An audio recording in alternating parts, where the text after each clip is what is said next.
cesárea y tan pronto el niño nace, se tiene lo que se llama la bolsa Bogotá. ¿La han escuchado?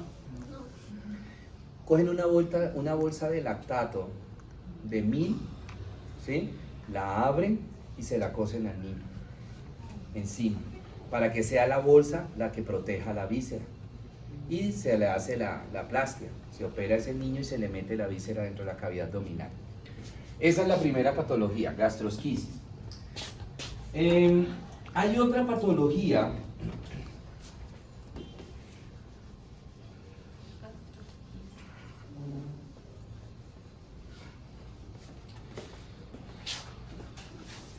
vamos a ver cuál está de primera, el divertículo de Meckel. Sí. Hay otra patología en donde se alcanza a reducir la hernia fisiológica, pero no se mete toda, sino que queda un pedacito del intestino primitivo medio dentro del conducto, entonces queda aprisionado ese pedacito de mesenterio, queda aprisionado por el cordón umbilical y se me forma lo que se llama el divertículo de Meckel, ¿sí? No produce muchos síntomas, o mejor dicho, los síntomas que produce confunden mucho al médico, porque el niño empieza a tener vómitos, el niño sobre todo diarrea, ¿sí? De por sí que la deposición del bebé es líquida al principio, ¿sí? Son deposiciones líquidas porque la dieta de ellos es líquida, ¿verdad? Entonces, el niño come, lacta y enseguida diarrea, lacta, diarrea. Tanto es así que de repente el médico piensa que el niño lo que tiene es una intolerancia a la lactosa. Y entonces le dicen a la mamá, no lacte más al niño, porque el niño empieza a perder peso. Entonces no lacte más al niño y le cambian la leche por leche maternizada, pero el niño sigue con diarrea y vómitos, ¿sí? Entonces es cuando empiezan a investigar, que bueno, que será que tiene alguna atresia esofágica, será que tiene alguna fístula, bueno, ese tipo de cosas, y les hacen esofagogramas y nada, todo normal, todo bien. Y en lo último que piensan es en el divertículo de Meckel. Se opera. Miren, esto es el divertículo. Esto fue lo que quedó en el cordón umbilical del niño, ese pedacito. Entonces se opera y ya el niño queda con una vida completamente normal. Tenemos ahora otra patología que es el megacolon. Ese sí que lo van a ver ustedes muchísimo. El megacolon. Mega, ¿qué significa? Grande. Colon grande, ¿cierto? ¿Qué es lo que está pasando en el megacolon congénito? Pues que hay una parte del colon, principalmente es a nivel de la región terminal distal del colon, o sea, la parte del recto, del sigmoides, donde no hay inervación, ¿sí?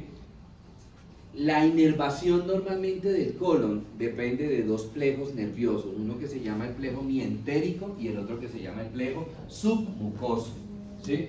Esos son los que le dan la inervación al colon. Ese plejo mientérico y submucoso, ¿de dónde se formó? Del décimo par craneal, en la parte parasimpática y en la parte simpática de los nervios esclánicos medios y esclánicos inferiores, ¿sí? Esos nervios, ¿qué es lo que hacen? Son los que regulan el movimiento del colon, son los que regulan la peristalsis, ¿cierto? El simpático acelera, el parasimpático, perdón, enlentece la peristalsis, el movimiento del colon. Entonces, ¿qué pasa? Que en estos niños hay una parte del colon, principalmente a nivel de la región distal, ¿sí?, que no tiene esa inervación. Entonces, ¿qué pasa? ¿Qué sucede en esa zona que no tiene inervación? ¿Cómo? No hay peristalsis, ¿sí? No hay peristalsis, ¿cierto? Entonces, ¿qué pasa? Que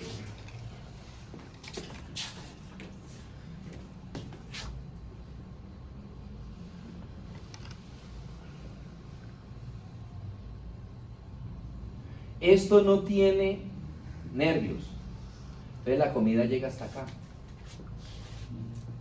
porque aquí no se mueve, entonces se empieza ¿a qué?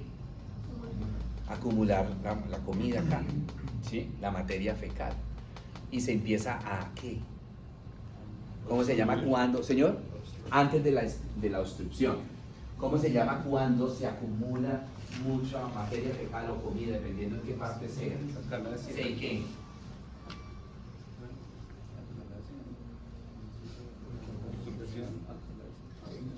No.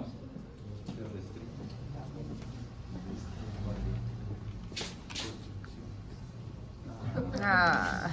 Ustedes se hacen así porque siempre pierden, nunca me pagan las apuestas a mí. Antes de la obstrucción. Vocal.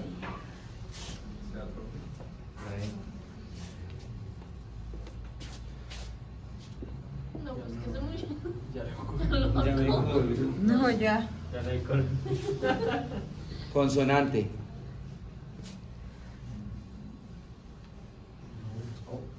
Consonante. Las vocales son A, E, I, O, U. Las consonantes son B, C, D, E, F, G.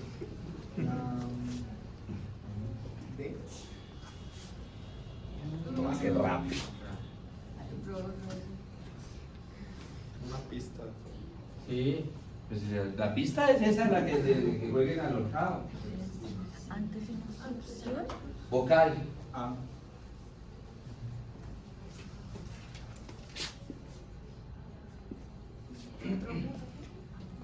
Última palabra.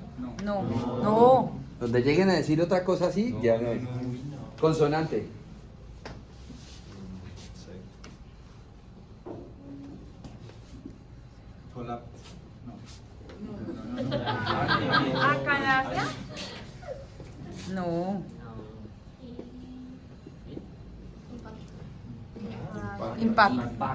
Impactación. Después pienso en el castigo. ¿Puede ir en un cero o algo así? No. Bueno, se impacta la materia fecal y se empieza a acumular acá. Entonces, ¿qué va a pasarle al colon? ¿Se va a ir qué? Se va dilatando. Mega.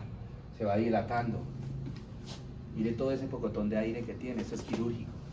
¿Sí? Ya hay una impactación fecal. Y a esa impactación fecal, ¿a qué me lleva? Algo que dijeron al principio. Por acá dijeron. ¿Ah? Se obstruye. Se puede perforar y generar peritonitis. El problema uno creería, si ustedes ven, no, este paciente tiene un megacolon, ¿sí? ¿Dónde creen que está el problema? ¿Acá? ¿Dónde? En la zona más sigmoide, rayo opaca. ¿Antes o después de del mega está el problema? Entonces, ¿cómo pasó la materia fecal después del mega, de la obstrucción? Está después porque es algo que no deja salir. Después, si esto creció, si esto se dilató, se impactó la materia fecal, es porque acá no se movió. Entonces el problema no está acá, el problema está después del megacolon, acá. ¿Sí? Bueno, listo. ¿Miren? Ustedes ya hoy votaron una unidad, ¿no? En nota. Profe, pero eso le impacta, yo no lo había dicho. No sé, pero por eso la puse a jugar. Pero las otras dos preguntas que hice. Es así. Bueno, listo. Tratamiento quirúrgico. Quitarle el pedazo de colon que está denervado. Se le quita el pedazo porque no se está moviendo. Entonces se le quita ese pedazo de colon y se hace la ostomía. Bueno. Queda directo. Pasemos a otra patología que también ustedes van a tener uno que otro paciente, que es el síndrome de mala absorción. Como el nombre me lo indica, síndrome. Cuando ustedes escuchen la palabra síndrome, el síndrome es un conjunto de enfermedades que comparten los mismos síntomas. Por eso no es bueno que ustedes se queden con el diagnóstico que yo tengo el síndrome de colon irritable. Sí, pero ¿qué enfermedad le está ocasionando a usted el colon irritable? Una dispepsia, una colitis necrotizante, un cáncer, ¿qué? ¿Sí? Lo mismo que el síndrome migrañoso. ¿Qué le está ocasionando a usted la migraña? ¿Una coartación de la arteria o un aneurisma? ¿Qué? ¿Sí? En este caso, en el síndrome de mala absorción, como el nombre lo indica, hay una mala absorción de nutrientes. ¿Sí? ¿En qué parte se va a presentar esta patología? A nivel del yeyuno. Recuérdense que en el yeyuno es donde se absorbe la mayor cantidad de los nutrientes. Entonces ahí es donde se va a presentar eso y puede repercutir en otras partes del colon. ¿Qué es lo característico de un síndrome de mala absorción? Que es como patognomónico del síndrome, y es la característica de la diarrea que tienen estos pacientes. Estos pacientes van a tener una diarrea abundante, obviamente si es diarrea líquida, amarillenta, espumosa y que flota. ¿Por qué? Porque no se están absorbiendo principalmente ninguno de los nutrientes, pero principalmente no se están absorbiendo las grasas. Entonces la materia fecal de estos pacientes tiene mucha grasa, por eso es amarillenta la materia fecal, ¿sí? Y por eso es espumosa. A esa característica de la materia fecal, o sea que es una deposición diarreica, amarillenta, líquida y que flota, se llama esteatorrea, que es lo característico del síndrome de mala absorción. Como les decía al principio, síndrome es un conjunto de enfermedades. Hay muchas enfermedades que me generan síndrome de mala absorción. Hay un parásito, que me genera síndrome de mala absorción, que se llama la Giardia lamblia. Giardia lamblia. Y es frecuente acá en nosotros en Colombia.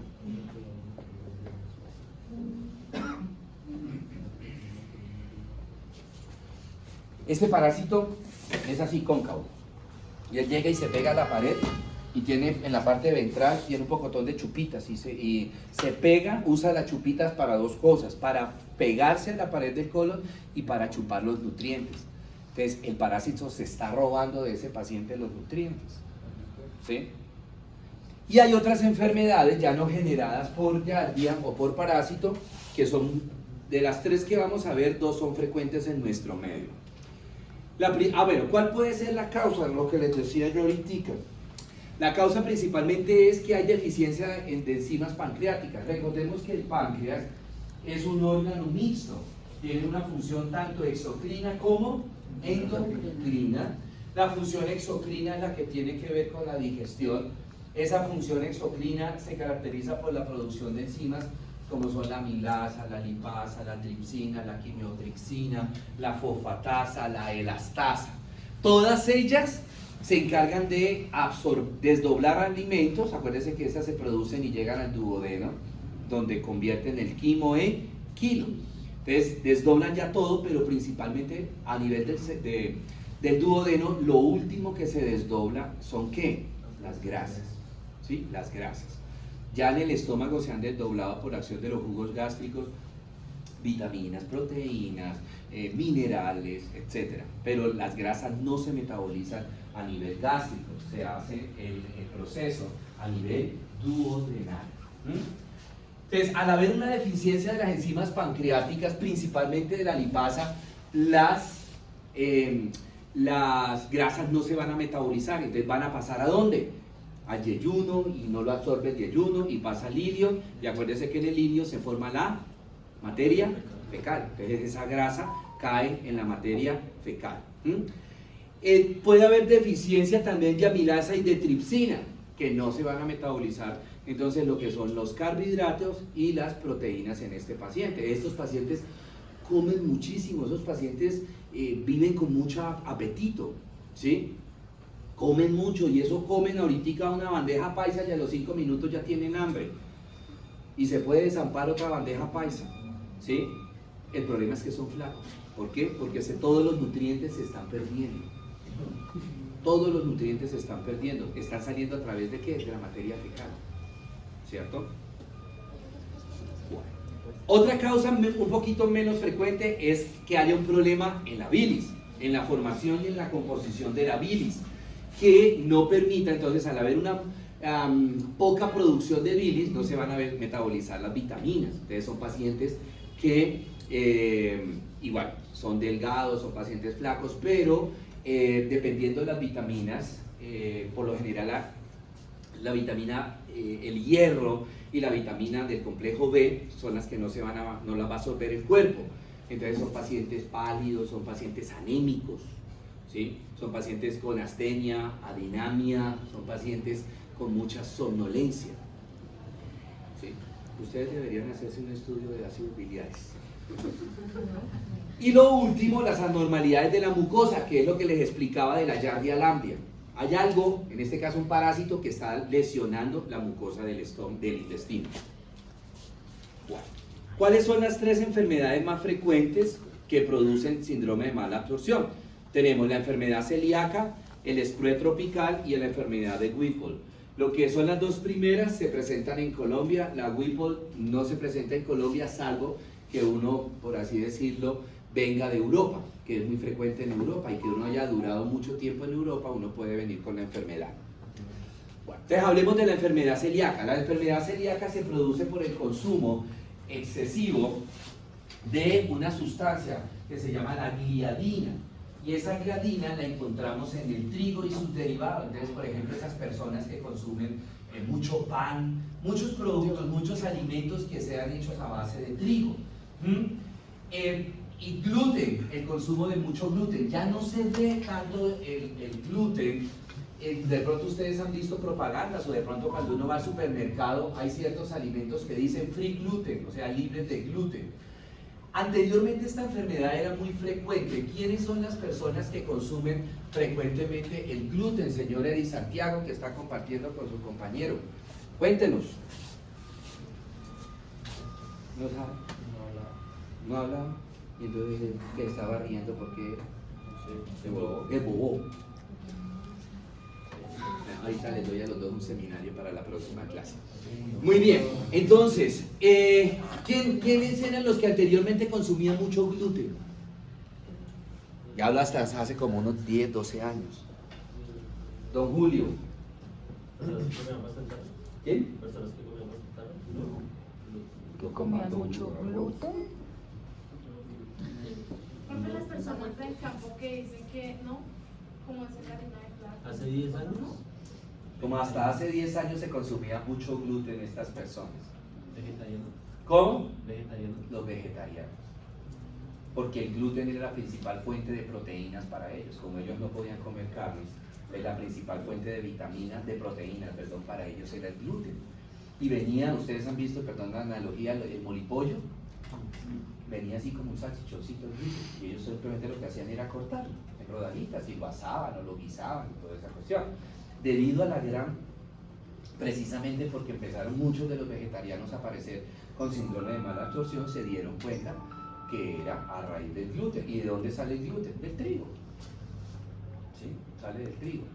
Entonces, por eso ya ellos tuvieron que buscar otras fuentes de gluten, y fue cuando empezaron pues, todos los nutricionistas como a buscar y toda esa vaina. Entonces aparecieron los sustitutos que es la soya y todas esas cosas. ¿Sí? Entonces, por ejemplo, el tofu es la principal fuente de proteínas para ellos hoy día, ¿cierto? Listo. Entonces, enfermedad celíaca. Veamos ahora el sprue tropical. El sprue tropical se presenta mucho en personas que sufren constantemente de cuadros de gastroenteritis. Esas personas que cada rato viven con diarrea. No, es que me comí una ensalada de frutas ahorita y tengo diarrea. Listo, bien. Al poco tiempo, otra vez con diarrea. No, es que anoche comí un perro caliente con salsas. O sea que son esas personas que cada rato dicen, es que me cayó mal y tengo diarrea porque comí tal cosa, que una pizza, que salchicha, lo que sea. No, es que comí frijoles trasnochados, lo que sea. ¿Sí? Que viven constantemente con cuadros diarreicos. Esas diarreas me van a generar el sprue tropical. ¿Sí? Muy bien. Y finalmente la enfermedad de Whipple, que les vuelvo a decir, no es una enfermedad que se presenta en nuestro medio, es foránea, es decir, yo puedo adquirir la enfermedad de Whipple si duro muchos años viviendo en Europa, en Asia, ¿cierto?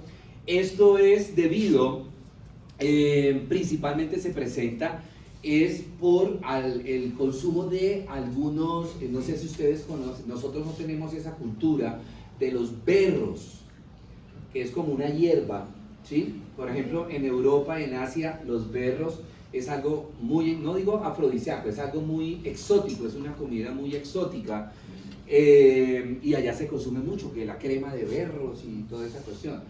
Pues nosotros no tenemos la cultura de comer eso, por eso hablo de Colombia o hablo a nivel Suramérica, por eso nosotros no sufrimos la enfermedad de Whipple. De repente en Estados Unidos pueda presentarse porque de pronto allá, pues como son más desarrollados, tendrán la cultura de comer esos berros, pero lo que es gran parte de Latinoamérica no tenemos esa costumbre. Bueno, muy bien. Preguntas, dudas, inquietudes. Bueno, y finalmente veamos el cáncer. El cáncer de colon. Profe, Señor. de pronto me puede explicar cómo el hilio, ¿Qué pasa? cómo se produce. ¿El hilio? Hilio. Hilo. Espere que estoy perdido. ¿El hilio? Sí, el hilio. Hilo. ¿La parte del intestino delgado? Ese es hilio, ¿no? No, El hilo no instructivo, por ejemplo. El hilo, eso es lo que se refiere, ¿sí? Sí, la enfermedad. La enfermedad. Por eso, la parte del estómago, la parte del intestino, Sí, hilio. Hilio. Sí, el hilio o hilio. Ilion es la enfermedad. Sí, pero estamos hablando desde la porción del intestino delgado, la última porción del intestino delgado. Ya me ubiqué. ¿Qué es lo que pregunta? ¿Cómo se...? O sea, ¿qué consecuencias tiene el hilio o sea, como enfermedad? Ajá, patologías a nivel de hilio. Ujú. Ok. Pero depende qué tipo de patología, porque por ejemplo, recuerden que a nivel de hilio, y lo decía hace un ratico, es donde se forma la materia fecal. Entonces podemos encontrar, por ejemplo, que lo vamos a ver, si no estoy mal ahora. Sí, bueno, que haya lo que se llama la colitis isquémica. Úlceras isquémicas a nivel del hilio, se pueden presentar a nivel de cualquier parte del intestino delgado, del intestino grueso.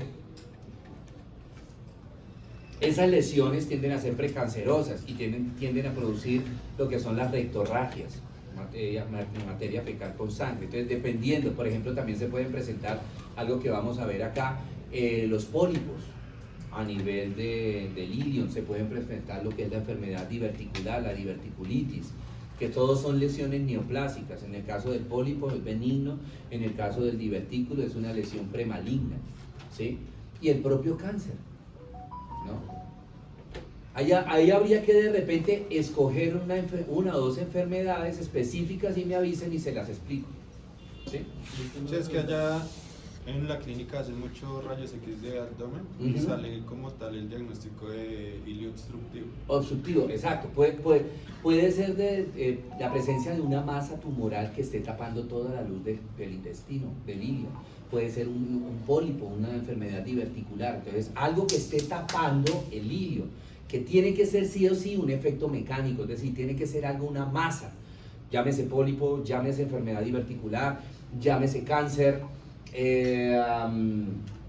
La colitis isquémica puede en un momento determinado generar obstrucción por el proceso inflamatorio, entonces se inflama el colon, además de que estamos hablando de intestino delgado. ¿Qué particularidad tiene el intestino delgado? Que el diámetro es pequeño, a comparación pues, del intestino grueso, entonces fácilmente cualquier masa puede ser solitaria, puede ser múltiple, me puede tapar la luz del colon y generarme los cilios, los cilios obstructivos. Ahora acabo de decir otra que se llaman los hilios paralíticos, o sea, hilio que no se mueve. Entonces, algo muy parecido a lo del megacolon, no se mueve el hilio, entonces la materia fecal se impacta. Ah, sí. Pacientes que tienen estreñimiento, donde se ve muy comúnmente el hilio adinámico o hilio paralítico, en los pacientes que sufren de estreñimiento. Y como son bolos fecales grandes, porque tienen estreñimiento, son pacientes que de pronto su ritmo intestinal es 5, 8, hasta 10 días, pues la cantidad y el tamaño de esa materia fecal es grande y fuera de eso es una materia fecal deshidratada, dura, impactada, y entonces eso también me puede generar obstrucción, ¿sí? Entonces se presenta la parte del hilio obstructivo. Cirugía, eso siempre es quirúrgico, siempre es quirúrgico, ¿sí? Bueno, ok, entonces tenemos el adenoma del colon. Hablemos primero de las lesiones benignas, el adenoma del colon. El adenoma es un tumor benigno que se origina a partir de las glándulas del intestino grueso. ¿Sí? Hay dos tipos de adenoma, el tubular y el velloso. No son muy frecuentes los adenomas, ¿sí? Pero cuando aparece, por lo general, es del tipo adenoma tubular. La mayoría, en los pocos casos, por así decirlo, de adenomas que se presentan, en la mayoría el diagnóstico que da el patólogo es que es un adenoma tubular, ¿cierto? Esta enfermedad es autosómica recesiva, ¿sí? ¿Qué significa eso? O sea, se puede heredar, ¿verdad? Pero se necesita que los dos padres tengan el gen para que el hijo o los hijos hereden la enfermedad. Si solamente un papá tiene el gen y el otro no, no aparece la enfermedad, ¿sí? Es recesivo, o sea, se necesita que el gen lo tenga tanto papá como mamá, ¿correcto? Muy bien. El adenoma tubular, entonces, ellos se van a iniciar principalmente a nivel de la capa muscular. Son lesiones que inician de una vez como lesiones nodulares, lesiones elevadas, que hacen efecto de cuerpo extraño, es decir, crecen hacia la luz del intestino delgado y van produciendo obstrucción de ese intestino delgado o del colon, dependiendo de donde estén apareciendo, ¿cierto? El tratamiento es quirúrgico, ¿sí? Puede llegar a producir sangrados, ¿por qué? Porque lo que les explicaba hace un rato, son lesiones pediculadas, o sea que tienen una ¿qué? Una base, y cuando el colon, a través de los movimientos peristálticos del colon, entonces se puede ir moviendo el pedículo y se puede ir torciendo hasta que se rompe y empieza a presentar el paciente sangrado. Principalmente lo que va a presentar el paciente son rectorragias, ¿sí? No melenas, sino rectorragias. Las rectorragias. Acá tenemos un adenoma. Por lo general los adenomas tubulares son grandecitos, pero son solitarios. O sea, tienen la tendencia a aparecer una sola lesión. Tratamiento quirúrgico. No riesgo de malignizarse. El otro tipo es el adenoma vellosa. Ese es muy raro el adenoma velloso. Es más el diagnóstico histopatológico. Ambos adenomas tienen los mismos síntomas, que son deposiciones diarreicas, sanguinolentas, pero el adenoma velloso, además de que las deposiciones son diarreicas y sanguinolentas, son mucosas, o sea, tienen moco esas deposiciones, ¿sí? Lo que no hace el adenoma tubular, no produce moco, ¿sí? Aquí tenemos un adenoma velloso, fíjese que está bastante grande, prácticamente está tapando toda la luz del colon, ¿no? No tiene riesgo de malignizarse, pero ambos se operan por los síntomas que generan, ¿no? Los pólipos, que son como una variedad de adenomas, ¿sí? Los pólipos son patologías autosómicas dominantes, la anterior era recesiva, estos son dominantes. ¿Qué significa que sea autosómica dominante? Que con que un solo papá tenga el gen, los hijos van a heredar la enfermedad. Uno solo. En el anterior, en los adenomas se necesitaban que ¿qué? Que los dos papás tuvieran el gen. Acá no. Aquí es con que uno solo lo tenga, porque es una enfermedad dominante, autosómica dominante. Como es una enfermedad autosómica dominante, la particularidad es que puede presentarse desde la niñez, ¿sí? Niños de 8 o 10 años ya están sintomáticos para los pólipos, ¿sí? El principal síntoma es la rectorragia, ¿verdad? Bueno, mire, bueno, los adenomas les decía que tienen la tendencia de que ser, ¿qué? Únicos. Los pólipos son múltiples, ¿cierto? Bueno. Y finalmente tenemos las neoplasias malignas. El carcinoma de colon y recto. Este carcinoma también, junto con el carcinoma de estómago, el adenocarcinoma de estómago, ocupan el segundo puesto, por así decirlo, de mortalidad a nivel mundial. Tiene mayor tendencia a presentarse después de los 50 años de edad. La etiología, acuérdense que los cánceres no tienen etiología, tienen factores de riesgo. Entonces, ¿cuáles son los factores de riesgo para el cáncer de colon y recto?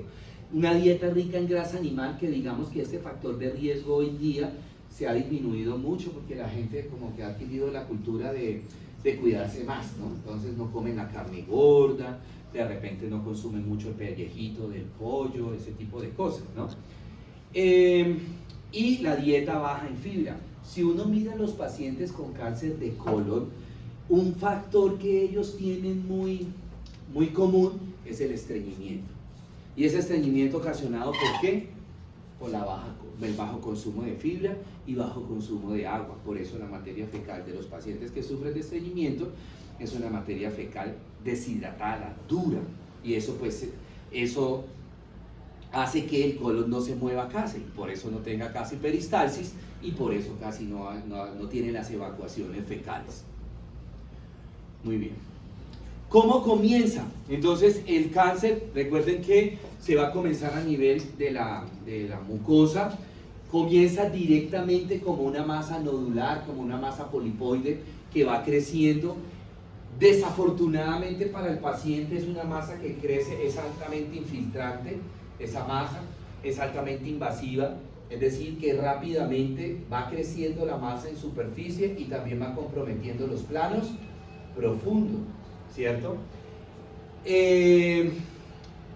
Crecen principalmente o inicialmente hacia la luz del colon, es decir, como tapando la luz del colon, ¿sí? Los síntomas realmente no son específicos, ahí es donde yo les decía ahorita, ojo con esos síndromes de colon irritable. No es quedarse con el diagnóstico, no, es que yo sufro de colon inflamado, no, pero ¿por qué se le inflama usted el colon? ¿Qué enfermedad tiene de base que se le inflame el colon? Miren los síntomas, ¿alguno de estos síntomas pueden decirle a usted tiene un cáncer? No, ni siquiera la rectorragia, pueden ser unas hemorroides, pueden ser pólipos, pueden ser divertículos, ¿sí? Por eso el ministerio, aquí en Colombia, pues siguiendo como algunos lineamientos de la OMS, el ministerio hace muchos años sacó una norma, por así decirlo, donde dice que los hombres después de los 40 años de edad, hombres y mujeres, ¿no? Después de los 40 años de edad tenemos que hacernos tamizaje de colon, haciendo colonoscopías, ¿sí? Cada 3 años, cada 4 años, dependiendo. ¿Para qué? Para detectar de manera precoz lesiones precancerosas como un divertículo, ¿sí? O directamente detectar la presencia de una masa cancerosa, que es algo que, digamos, las EPS no promueven. Ustedes no ven allá en las EPS el letrero que diga, señor paciente, si usted tiene más de 40 años, hágase una colonoscopía cada 3 años. Nada. Por eso sigue siendo esta patología, junto con la de cáncer de estómago, la segunda causa más frecuente de muerte a nivel mundial. No estoy hablando Colombia, estoy hablando a nivel mundial. Nos falta mucho PIP para lo del cáncer de colon, ¿sí? De repente, por ejemplo, cuando el paciente hombre va al urólogo o al médico general para lo de la próstata, entonces por ahí de pronto el médico le dice, bueno, viene a hacerse tamizaje de próstata, de una vez aprovechemos el desorden. ¿Y usted hace cuánto fue que se hizo la última colonoscopía? No, nunca me la he hecho. Mire, es necesario y de una vez se le envía la colonoscopía al paciente. Bueno, mire este cáncer. Prácticamente ya tapó toda la luz del colon, ahí se ven los charcos de sangre debido al sangrado que produce, la hemorragia que produce la patología. Si ustedes se dan cuenta, la superficie es completamente irregular, subidas, bajadas, ¿sí? Que es cuando ya la lesión se ulcera, que es cuando un cáncer está ulcerado, o sea, es muy mal pronóstico, muy seguramente, sin temor a equivocarse uno, ese paciente ya le hizo el cáncer metástasis. Lo que tiene que hacer uno es buscar dónde hizo la metástasis, que ahorita vamos a hablar. Bueno, fíjense ustedes en la imagen aquella, el colon por enema, fíjense ya el cáncer como prácticamente tapó toda la luz del colon. Ya es un poquitico que hay algo muy característico en estos pacientes, son dos cosas. Uno, el cambio del tránsito intestinal. Son pacientes que inicialmente eran ¿qué? Estreñidos, y de un momento para otro empiezan a tener diarreas, ojo con eso. Dos, lo que se llaman las deposiciones en cinta o deposiciones en banda, ¿sí? Entonces, al pasar la materia fecal por acá, la masa hace un efecto de comprimir la materia fecal, entonces la materia fecal que va bajando es delgada, como una cinta, por eso se llama materia de posiciones en cinta, en banda. Bueno, muy bien, listo. ¿Preguntas, dudas, inquietudes? ¿No question? Bueno, dejemos ahí.